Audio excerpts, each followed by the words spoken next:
Ai, dëgjo, dua të flas pak pa u ndërprer. Sepse më duket sikur ti nuk po e kupton çfarë po më bezdis vërtet. Ai, po të them që nuk ka të bëj me ty, nuk po manim për ndarjen tonë në atë mënyrën që ti e mendon. Nuk është se po më merr malli për ty, as nuk jam e rënuar. Jam e qetë, jam shumë e qartë me veten time. Ai, po problemi im.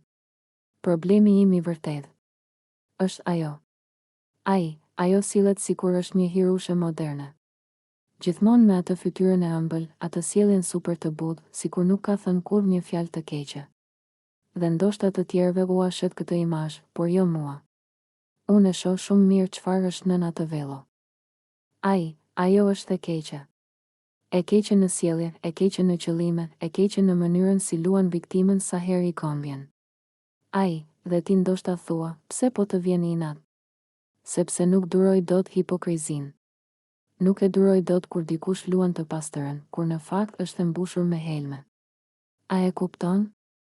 Ti, po pse të prek kaq shumë? Nëse s'ka të bëj me mua, pse reagove? Ai, sepse ajo përpiqet të duket si e pafajshme. Dhe ti nuk e sheh. Ti e shikon vetëm si përfaqen. Unë e shoh më thellë. Ajo luan me situatat, me njerëzit, me emocionet e tyre. Dhe pastaj del sikur nuk ka bërë asgjë. Ai, dhe unë, sinqerisht, jam lodhur.